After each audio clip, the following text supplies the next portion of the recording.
you've suddenly gone from no one knows who you are, struggling with women at uni, to suddenly the man, the Stevie Johnson's getting asked for photos everywhere. No, if I hadn't left Made in Chelsea when I did, I wouldn't have all these incredible things I have in my life now. So I wasn't built for reality TV. No. I wasn't giving enough in terms to the drama and the storyline. I'm a very interesting individual. The main reason I joined, and I honestly will say this, women. If you ask any, it's not that. I was at uni with you. You struggled. My podcast, I spoke about being called a side salad, which I didn't know what it was at the time. So I'm on my own in the middle of the red carpet. So I start walking down the red carpet on my own. Suddenly, I hear everyone going, Johnny, Johnny. And I'm going, they know. They know I live with Stevie. They know I'm famous. This is the best moment of my life. I've let this go through my head for 10 seconds. And I turn around and sure enough, 20 meters behind me is the man, Johnny Depp. If I'd been broken on the red carpet, but now I've been told to shoe off. Yeah.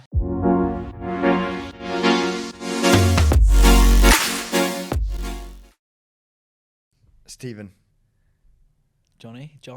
John. How do you feel to be the first guest on the What's in a Name series? I feel very honoured to be, I saw you first post about it a month ago. A few weeks back, mentioning what the series was all about and what you guys wanted to do, and I thought it sounded amazing, and so to be asked to be the first guest feels But this is really natural for you. I mean, you were on TV. You've now started your own podcast, Status Update, which is awesome, by the way. So congrats on that. So you can't be nervous, because I feel nervous. I'm a little bit nervous, I have to say. I don't feel nervous. I'm maybe a little bit apprehensive as to, cause I don't know what you're going to say or what you're going to ask. I don't either, so I wouldn't worry too much. But no, I wouldn't say I feel nervous. And you shouldn't either. It's two friends catching up. Yeah, that's true. Best friends.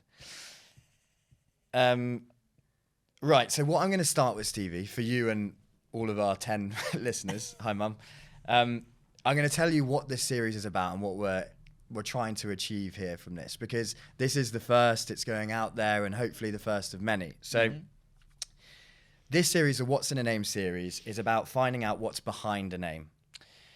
Our business, Joseph Mews, was named after the son of our chairman, Andy Foote.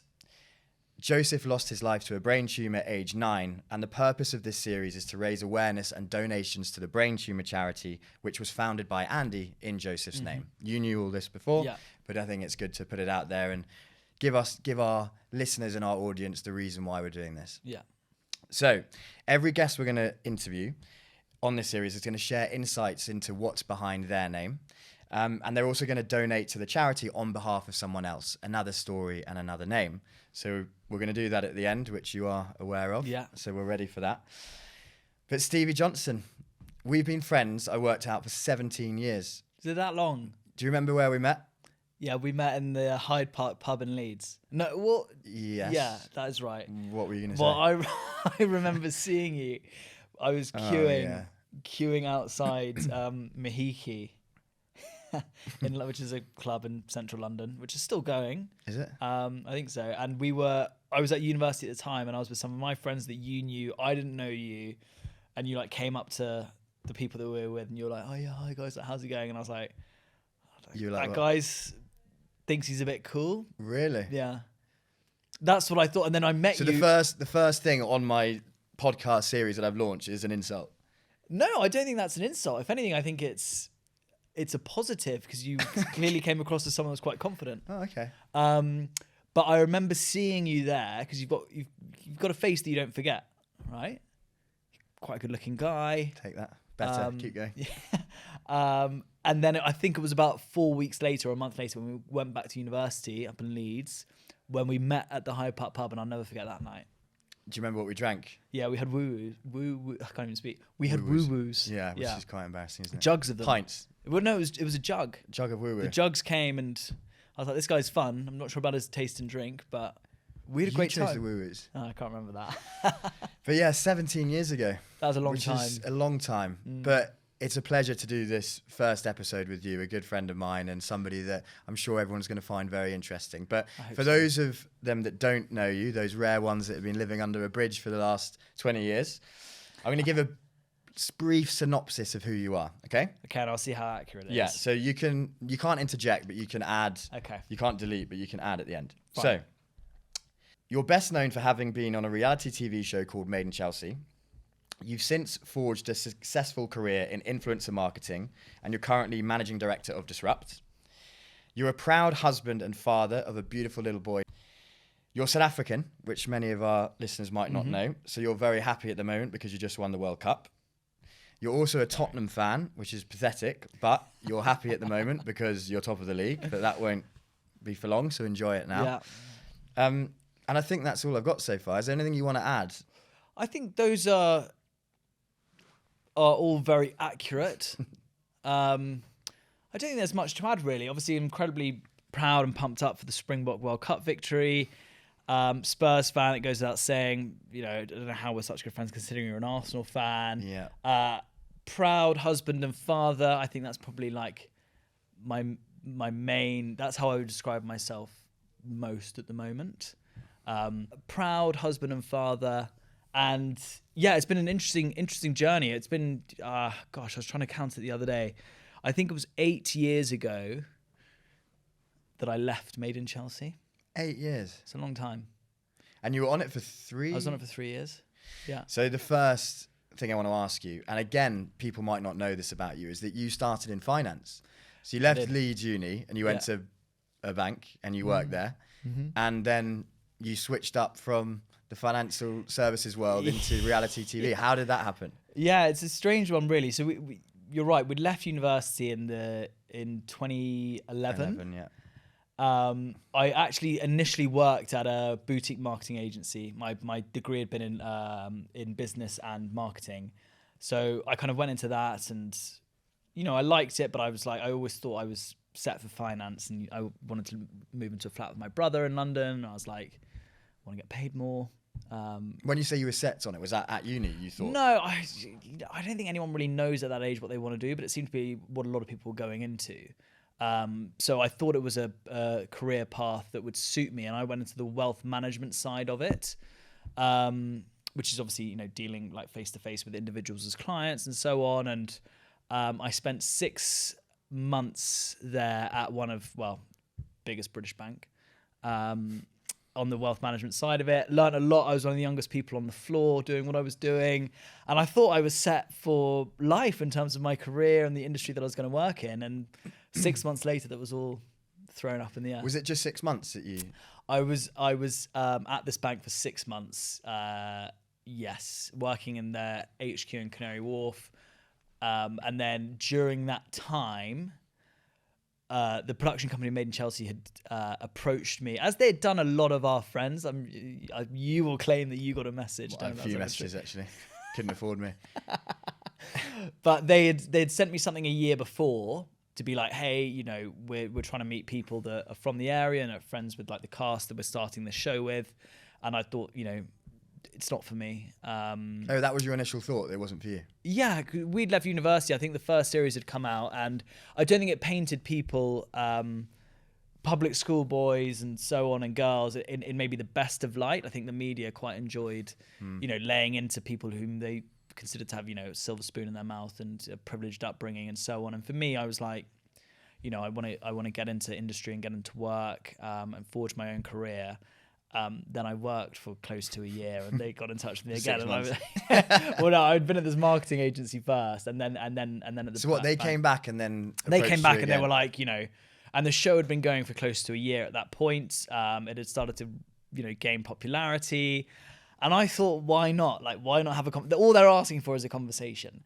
And it was funny. They said to me, they were like, you know, we're doing this casting night at I can't remember the name of the bar on the King's Road they were doing. I don't think it's there anymore. And they're like, you know, do you want to come down? And for me, I was like, the last thing I want to do is go and like audition around other people that are trying to get onto the show. Yeah. I was like, for me, it's like, I'm happy to have a conversation, but I'm not going to go and like, you know, it's not really your style either. Not my style. So I politely declined going to this like open audition or whatever it was. I don't know if you could call it that, and said, I'm more than happy to come in to the office where the production company was and have a conversation with you guys, just to see what it was all about. So they kindly accepted.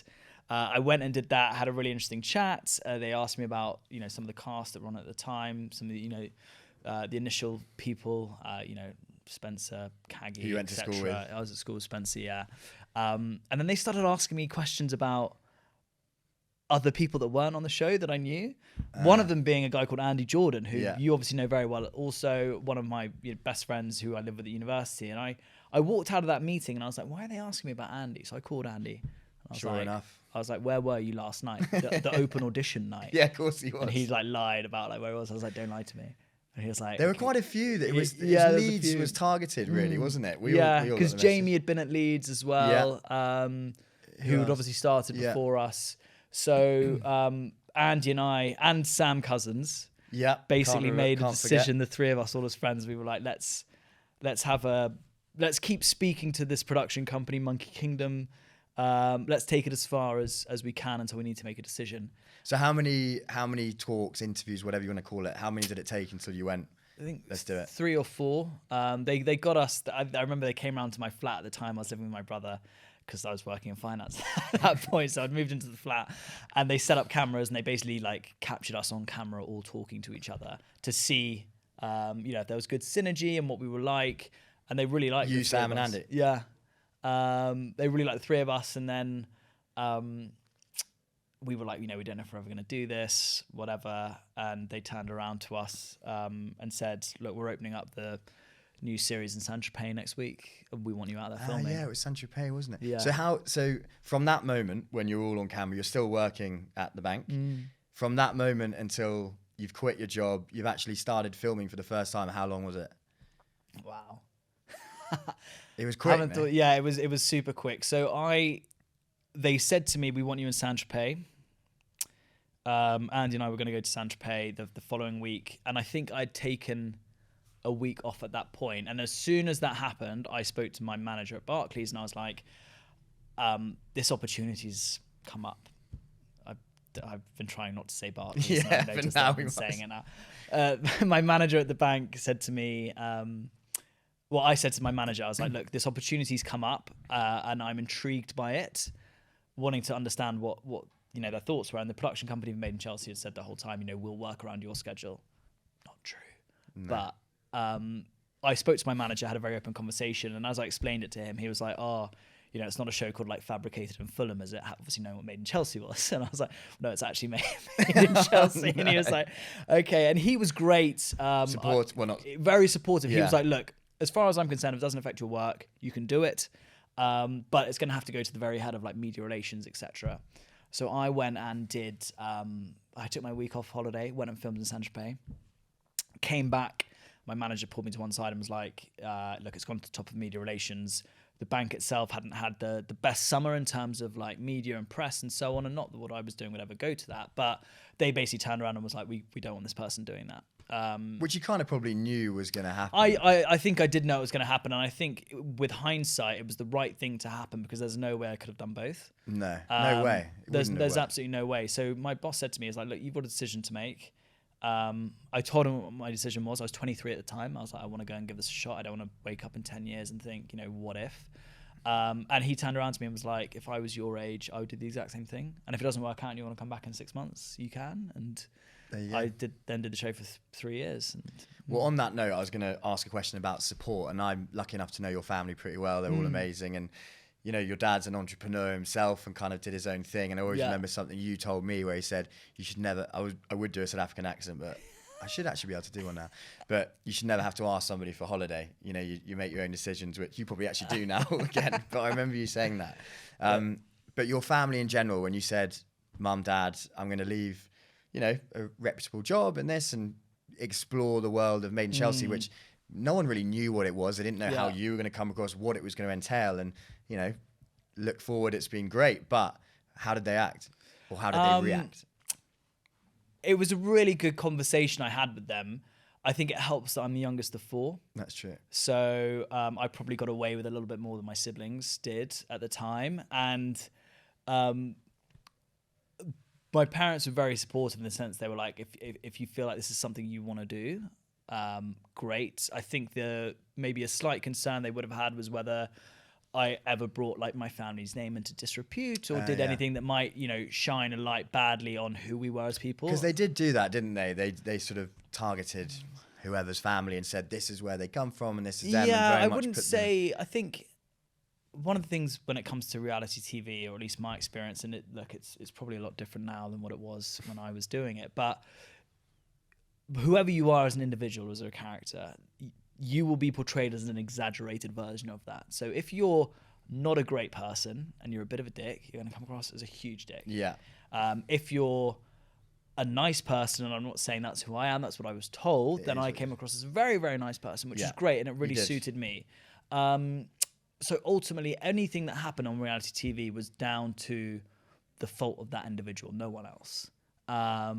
And so I always knew when my parents spoke to me about that I was confident that I would never do anything that might shine a bad light on them. I don't think people would have cared so much about my family if I'd done something really bad, but that was a conversation for them. And I remember my mum saying, it would be great if you could like keep your job whilst you were doing it. Yeah. And this was obviously before I then had that conversation with the bank. So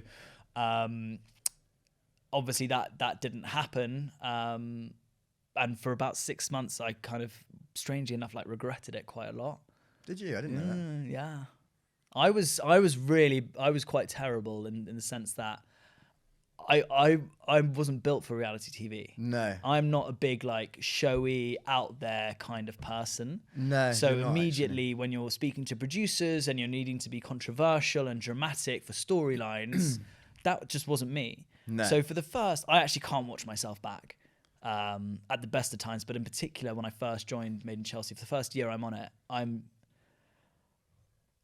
had fans and it was great and people liked me, but it was just like I was a bit of a shell, and I didn't come across as like very confident or as like an interesting, cool person, because I was like, I don't want to give the producers too much or the show too much. And then it took me a while to realize that the more I can give, the better it will be for me in the long run. And I also think that the fact that you were so real kind of made people like you a lot more. The fact that you didn't come there like, right, I'm going to come and disrupt things straight away. The long game, it worked really well. It did work in the short term. I struggled a bit with it. There were moments where I have no doubt that I was being written out of the show. Yeah, 100%. I remember we talked about that. Yeah. I was not interesting enough in the sense that I wasn't giving enough in terms to the drama and the storyline. I'm a very interesting individual. Absolutely. But for the show, I wasn't doing enough to capture the producer's attention or possibly an audience's attention. So, and there was a pressure on that, wasn't there, to say, right, come on, what's the storyline going to be? What are you going to? Is it involve romantic relationship? Is it disrupting another relationship? Yeah, exactly. I remember you kind of feeling that pressure. And then they started to not call me. And they don't tell you what's happening. Phase you out. Yeah. So I basically, I would see my friends like knowing when they're filming, and I wouldn't be called to film for 2 weeks. You also only get paid when the days that you film. Yeah. So after a while, it was like, I wasn't getting. There was one who's a junior producer or runner at the time. He's more senior now in television. A guy called Mo. And Mo always had my back, and he would keep me updated with stuff and try and make sure that I could have my opportunity to film. But all in all, in terms of the story itself, I was very much being written out of that. So when did that change? What was the moment that... I think there are two it's funny because there are two clear reasons why it changed. Well, changed is maybe the wrong word, but firstly, I was friends with all of the cast. Everyone wanted to film with me. Everyone, got on well with me. They had my back. They would say to producers, I want to film more with Stevie. So that really helped. And there was no one else like me in that sense. Yeah. So that was one thing. And then there was one storyline that I got a little bit involved in, just because I'd been in a place that maybe I shouldn't have been, but there was a very key storyline between two people, and I had evidence, or I had seen things firsthand. And so I was brought into a scene with regards to that, thinking I was just chatting to someone about it, and it all then blew up around this key storyline. But I was back after that, and it was, it worked. And I never looked back, and then, became, thankfully, during that time on the show, in the peak years when we won a BAFTA, one of the most popular characters and main cast members. Absolutely. I unfortunately agree with you on that. So if you had to put the main reason why you joined, what would you say it is? At the beginning, not knowing what you know now, not knowing what it's... The main reason I joined, and I honestly will say this... Women. If you ask any... It's not that. I was at uni with you. You struggled. This is why. It was not that. Really? No. Well, The no. cuddler. I think anyone would lie to you if they say otherwise. It was for fame. 100%. 100%. I was 23. I was like, it would be cool to be a bit famous. And then we were more than just a bit famous. We were, really famous in the UK and other parts of the country, of the world. But I think anyone that sits down, and I used to like hear from other cast members when they meet people, why do you do the show? And they'd say like this reason or that. And I'm like, it's fucking bollocks. It's for fame. Yeah, I mean, it's true. And women. It actually leads me on really nicely to my next kind of line of questioning. And it's about the fame. And I was lucky enough to live with you during your peak fame moments. We lived for a year together. You hung off my coattails. Well, I was about to say, my first question was, how much am I to do with your success? Because I feel like I mentored you a lot through those times in Fulham. And I'll tell you what I did do a lot was take a lot of photos of you. So I always remember a time we went to Sainsbury's. Well, have you taken so many? No, not like when you're sleeping. Like, as in, because people wanted photos of you. I wasn't just, there he is, in the kitchen. Yeah. You were never in the kitchen. Chef Anne. I remember one time in Sainsbury's. Remember we had the Sainsbury's below us, and we walked in there, and it was probably about halfway through when we lived together, and you were peak sort of Stevie. Yeah, MIC, it was the peak years. Yeah, and I was living on the coattail. Yeah. Who'd you live? I lived with Stevie. Do you want to come back to friends? But I think we got stopped by about 10 people in the Sainsbury's asking for a photo. So as designated photographer, I take all the photos. Did you? I mean, I think I know the answer to this from seeing it. Either you're a good actor, but you didn't mind that. I think you enjoyed it at the beginning, but does that enjoyment wear off? Is it annoying? Were there ever moments where you were like, just piss off, leave me alone? Not really. I think I would say 90% of the time I loved it. And it also helped that people were always very nice to me. Yeah, that's true. So it was never people being like aggressive or untoward. So that made it better. And it was a cool feeling. Even now it happens, far less now. Someone might ask me for a photo once every couple of months, and I'm like, still got it. But I never really found it super annoying. I think the only times at that age I found it annoying was if I was out with my friends and someone came over and wanted a photo and then wanted to like spend the next 20 minutes like talking to me, or like be like, come over and meet some of my friends. And it was, I hope I never came across badly to those individuals, but I was much rather like, I don't mind meeting your friends, but I'm not going to like leave who I'm with to come and do it. So generally I'd say no, it wasn't annoying. I loved it. And the main reason was because people were always very, very nice to me. Yeah. Well, I think that was a byproduct of you being popular on the show. You didn't really have, you had a couple of tweets every now and then that cracked me up. But I'm trying to think, what was the one that you had? I heard you listen on your... on my podcast, I spoke about being called a side salad, which I didn't know what it was at the time. I always thought you had been more of a side salad than me. Yeah, I would have taken that as well, just to be involved, really. Well, I did turn the show down a few times. Oh, did you? Didn't I? Did you? Didn't you come and sit with your backpack? I was really hoping you weren't going to mention that. Basically, anyone, if this stays in the final edit, Johnny came... Well, I can edit it out, you carry on. Johnny came and met the producers of Made in Chelsea. Yeah, well, they were knocking at my door enough times. Well, that's because they were hoping to find me, because I lived with you. Good. And Johnny went in for an interview, or a meeting, or whatever it was. Yeah. And, you were a bit nervous. A bit like today. Yeah. And they've, like, come through, Johnny, do you want to take your coat or anything? I was like, no, I'm fine. And they asked Johnny to sit down on the sofa, and Johnny didn't realise that he had this backpack on that had hardly anything in it, so he couldn't feel it, and sat down for a half-an-hour meeting wearing your backpack. And I didn't know until the end. I finished and I was like, thanks very much. That was great. I look forward to hearing from you. And she went, you could have taken your backpack off. I went, oh, shit. Probably haven't got this job. Not that I wanted it. Yeah. Under the topic of fame, I've got something written down here, which was one of my funniest moments with you, was when you had a date lined up to go to a movie premiere. Yeah. Johnny Depp, Lone Ranger, Disney film. Average film, but very kind of you. Your date, whoever it was, couldn't make it. And so last minute, you said... Weren't you my first choice? No, I was not. And I never was after that, by the way, but never mind. And now you're first on my podcast. And you called me it was a Sunday, and you said, I've got this ticket for Johnny Depp. Do you fancy it? I was in Kent, And I said, yeah. I remember it clearly. Yeah. And I put on a suit and I went straight up there. We went for a drink in Leicester Square on All Bar One or whatever it is. Had a couple of beers, and then it's the red carpet. Correct. You know the story I'm going to tell? I know the story you're going to tell. And it has been Set the embellished. scene for the red carpet, though, for people that are watching or listening. So, for any of you that haven't been on the red carpet, in the middle of Leicester Square, they put a kind of hoarding area, and it's almost like a maze that you walk through, right? And nobody else can see you. So you're kind of walking through this area, and then suddenly you come out, and there's people screaming at you. There's cameras everywhere. It's hectic. And so you were with your agent at the time, I think. We were having beers with him, and he said, right, Stevie, you're going to come out, and you're used to this, and you walk over, and you do the selfies and all this rubbish. Yeah. Johnny, you just crack on. You keep walking and get to the end and meet. But at least you're going to be on the red carpet as well. Yeah, I couldn't care less. I was like, yeah, whatever, mate. I'm on the red carpet. Couldn't care less. So we walk out together. As soon as we come out, you run straight over and you've got all these teenage girls wanting photos and autographs and whatever else. So I'm on my own in the middle of the red carpet and I'm going, shit, this is quite intense. I'm quite nervous. It's a common theme, being nervous. I'm not actually. And like hundreds of people on either side of the red carpet. Like, bearing in mind, nobody's looking at me, right? Yeah. Or so I think. Yeah. So I start walking down the red carpet on my own, and suddenly I hear everyone going, Johnny, Johnny, Johnny. And I'm going, they know. They know I live with Stevie. They know I'm famous. This is the best moment of my life. And I'm suddenly, I'm basically moonwalking down the red carpet going, this is the best moment of my life. I'm in the papers tomorrow. It's my big break. Big break. I told them all. About 10 seconds passed. I've let this go through my head for 10 seconds, which was still the best 10 seconds of my life.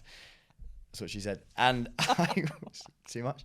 And I'm walking down and I suddenly go, nobody's looking at me. Everyone's looking behind me.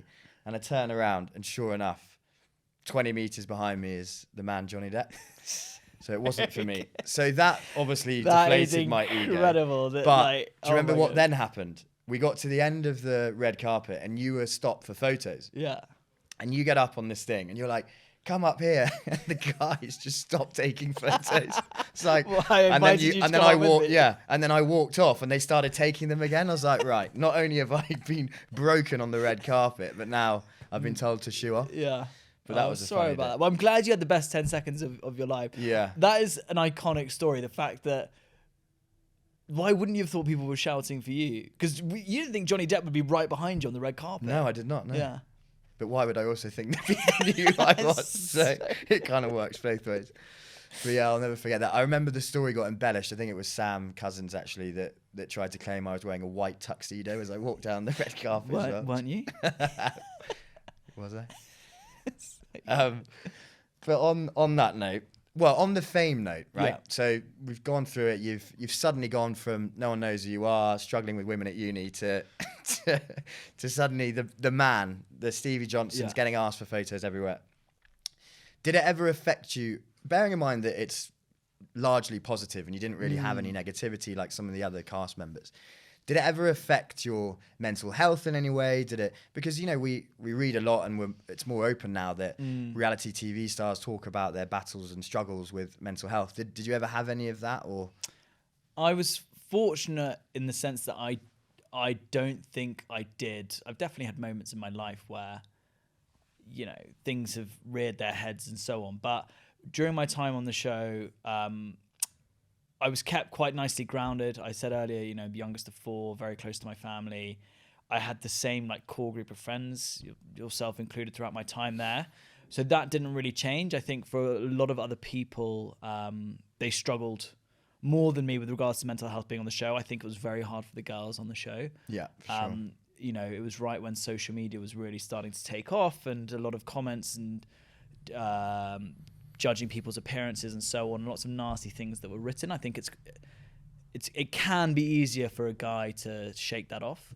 Not always, but I think the girls had a bit of a tough ride, and it was also like, you know, it was almost the Wild West of reality TV back then, in the sense that people didn't really, there was less maybe of a duty of care to, you know, cast members and what people were really going through, because ultimately people want to make good TV.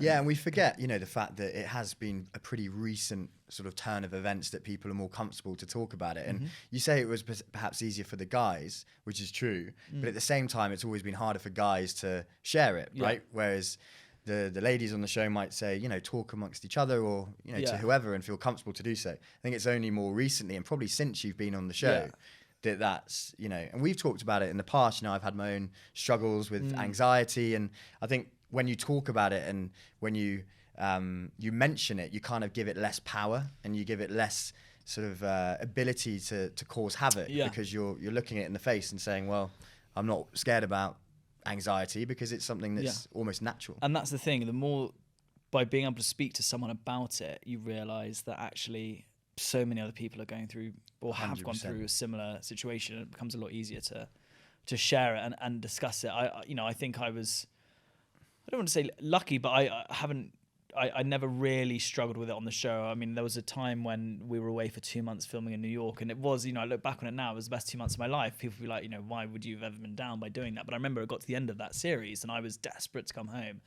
and I really struggled at the end. You know, I don't think it helped that it had been 2 months of partying, but also like being away from family and throwing everything into the series, because it was at a time where I was giving my everything to the show. You know, it could take a lot out of you, and I think, you know, people might struggle to see, you know, how that can be the case. But, you know, that would be the only time that I really saw it. But I definitely witnessed, you know, other people that I did it with that could really struggle. Yeah, but as we say, I think it is a good thing, of probably because of what's happened and the horrible stories that you do hear, that it has enabled people to talk about it more, which, you know, we're able to do now. Exactly. So part of being famous is you get lookalikes. Yeah. So I've got a question. I've got a question that I want to ask, and there's two ways of me asking the question. So I'll let you choose. Okay. The first question is, do you have any lookalikes? Wait. You can choose afterwards. Okay. The second question is, who would you say you look most like? Claire Balding or Buzz from Home Alone? If you had to choose one, I would say I look more like Claire Balding than Buzz. Even with the beard now, because you didn't used to have a beard. I didn't. I hate that question. It's just so, it's just not lookalikes, but people have said them in passing, and like years later, people cling on to. Have you had anyone else? Jake Gyllenhaal. Oh yeah, you did have Jake Gyllenhaal actually. He's not one of the options though. So. Chris O'Donnell. Who's that? He played Robin in Batman and Robin with. You George are Clooney. Side salad, Robin. Thanks, mate. I'm Batman. Today, anyway. But yeah, I mean the Claire Balding one, great. That got some legs, didn't it? That? It did. Fair play, she's a great presenter. Yeah. So we're fast forwarding now. We're not fast forwarding. We are where we are today, as we said, father, husband, and managing director at Disrupt. Yes. One thing I think is interesting to know is that, or not to know, to understand, is you've been on a reality TV show. You've been famous. You've done something that's not conventional, right? Not many people get to experience what you experienced. It's a very unique backstory. It is, and how, you know, less than 1% of people in the country, or, you know, 0.% can say they've done it. It's good maths. Yeah, I worked it out earlier.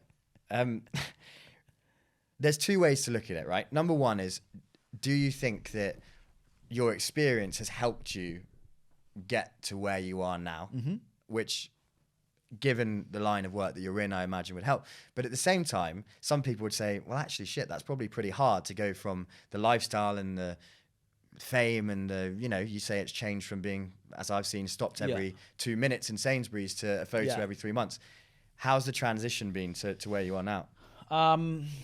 It definitely took a while when I came off TV to find, what I wanted to do, but then also be accepting of the way that my life was going. You know, I had incredible highs when I was on TV, and I wouldn't change it for the world. And one of the things that got me through that change in my life was knowing that that was always going to be temporary for me. I could still be sat here trying to chase that dream and be on TV and fame, but I always I set myself the rule that, you know, I left the show and I was giving myself a year to see if I could do other TV stuff, but like that was it. I wasn't going to keep trying to pursue something, no matter how good the time. Upset you? No, I had to be quite strong with regards to it. But you know, I'd had a good education. I missed. It sounds really weird. I missed routine. massively. After 3 years of doing the show, it wasn't fun to sleep in on a Tuesday morning, play FIFA, and then like go and film in the afternoon, and then pop to Wolverhampton that night. No, but after 3 years of doing and it, I saw it. You were doing the PAs where you'd have to go up to the north of England and do and then I'd end up coming back down the same night, or early hours in the morning, because I didn't want to wake up in a random city without people that I knew. But it's funny, isn't it? Because the grass is always greener. Because at that stage, I was 9 to 5, Monday to Friday, and I was seeing you going out on a Sunday and living this amazing life, playing FIFA when you wanted to. Yeah. But ironically, we probably both wanted to swap with each other. The grass is always green. I think it's such a good way of putting it. I had an amazing time for 3 years, but it got to like a Friday night, and we'd go out with both of us and other mates of ours, and we'd speak about our weeks, and I would have had an awesome week and a successful week, but I probably wouldn't have done a huge amount. Yeah. But it would have been successful. Did you find that hard, with friends that were in the more conventional jobs like you started in, kind of, did you feel that you were treated differently, or? I don't think I was treated differently. I think for my own internal monologue and the way that I felt about myself, it was definitely challenging, because there'd be times where, friends wouldn't treat me differently, but it would be like, someone would say, this week, this is what's been happening at work, and I've been slammed with this, and I've been having to work late. And I'd be like, well, I filmed a couple of times this week, and it's actually been quite a quiet week for me. That's been it. And kind of been twiddling my thumbs and not really felt like I'd had any purpose as a result of it. Which was definitely the case at the start, when I wasn't filming a huge amount on the show. And then I had those really crazy peak years, which was great. But then again, towards the end of it, it very much felt like, what am I doing with my life? Can I keep doing this? I think I timed it right. So coming out of the show was a decision that I made, which I've never really regretted. No, I don't think sometimes I'm like, maybe I could have done it another 6 months or another year. But I always knew that long term, I wanted to build a foundation so that I could get to my 30s, have a solid career in whatever it might be, and then be able to start having a family. And right now I look at where I am with my family life and my career, and if I hadn't left Made in Chelsea when I did, I wouldn't have all these incredible things I have in my life now. So Agreed. That's how I view it. And you think that your experience with Made in Chelsea has obviously helped with what you're doing now, right? Yeah, 100%. Seeing it firsthand. And yeah, it closed a fair few doors doing the show, but it opened up a whole host of others. I could never have gone back into finance. No. And it just so happened that overnight I gained hundreds of thousands of followers on social media. Again, for not having to work too hard, just for being a public profile. Yeah. And it was at a time when brands were pouring more money into social media strategies and wanting to work with, I don't even think we were called influencers at that stage, but celebrities or people with a social media following. And so I had done some work for brands in that sense. And then all of a sudden this industry started to boom. And I was like, okay, well, I've got a business degree, I've got a marketing degree. There's something in this. And it's one of the few skills that I've learned over time on reality TV is how to run my own social media account and what brands want from me. So is there a way that I can pivot into this? And again, it coincided with, more and more money being spent in this industry. You compare it to now, I think Goldman Sachs say by 2027, it's going to be worth, I don't even know the number, I really should, but like hundreds of billions. Yeah. Which is crazy. It's kicked off since you left, really. Yeah.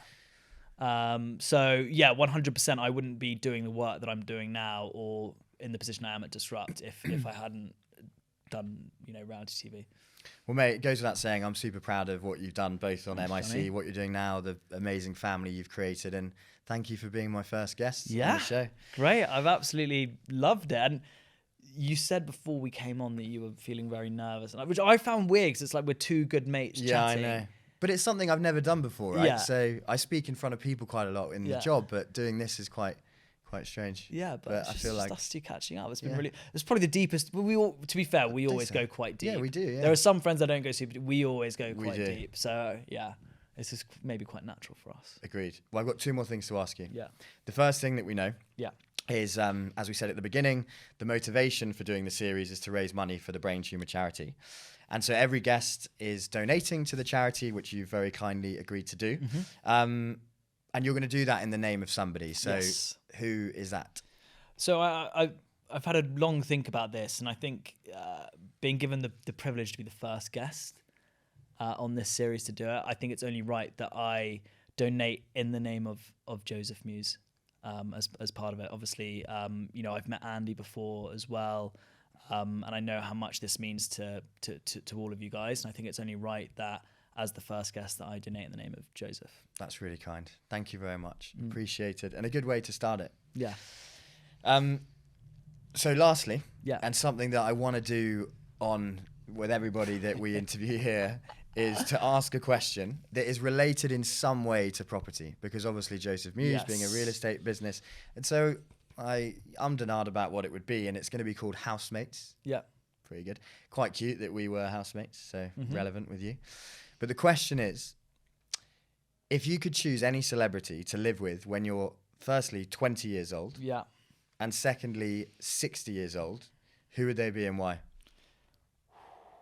So we'll start with 20. I was supposed to think about this, and I completely forgot until you've asked me now. But I'm going to be quick with my responses. Okay, if I was 20, who I'd choose to live with, I absolutely loved my lifestyle in my 20s, and having some of that celebrity involvement and so on. It's tough. It's really tough. I think it would be pretty sick to live with Harry Styles when you're 20.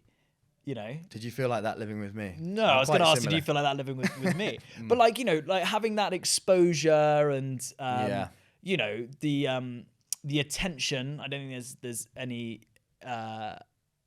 shame in saying that people know that the reason I did Made in Chelsea was for some of that fame and some of that attention. I think as a 20-year-old, if you're living with one of the coolest rock stars on the planet, not only do you get to go to gigs, tour the world, but have that attention, have those cool parties, and live that fun lifestyle. That's true. And as we agreed, when you were 20, you struggled with women, so you'd probably do better. That can I just say to anyone that is watching and listening that is not true.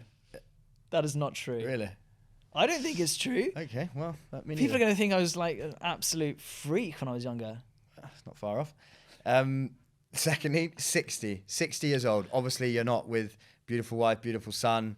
You're on your own, 60 years old, one housemate. Who is it? God. This is tough as well, because I could come up with something really good if I had 5 minutes to think like this. Well, I gave you 5 minutes. I know, but I didn't think about it earlier. Okay, this is going to sound really random, but when I'm 60, I want to be... Sorry. When I'm 60, and you're still very much a functioning person when you're 60, you're not old and whatever, but I think you want to be looked after. You want it to be a homely environment for someone you're living in. For some reason, the only name that comes into my head is Nigella Lawson. Is that really weird? Yeah, quite weird. But I thought, you could say she would cook for you. Well, exactly. No, that's what I'm guessing at. Okay, right. No, what do you think I'm getting at? I don't know. No, that I'm someone that can, would cook and make a house a home. And why not Gordon Ramsay? I think it would be too intense, Gordon Ramsay. He'd swear at me and shout at me. That's not a chilled out environment. No, that's not. I think that's quite a good one, actually. Thank you very much. At first, you weren't sure. Not bad. So Harry Styles 20, Nigella Lawson 60. Yeah, people might think those are quite ropey decisions, but that's who came to my mind initially. Well, Harry, Nigella, if you're out there, well, you're not 20 or 60, are you? I'm not. I'm 34. Do you know how I choose to live with as a 34-year-old? Your wife and son. Correct. Not me anymore. No. Stevie, legend. Love you, mate. Thank you so much for coming on the show. Yeah. Thank you for donating to the charity, and especially in Joseph's name. And if you're lucky, we'll invite you back on one day. Thanks, Johnny. No, it's been great to do this. Thanks, mate.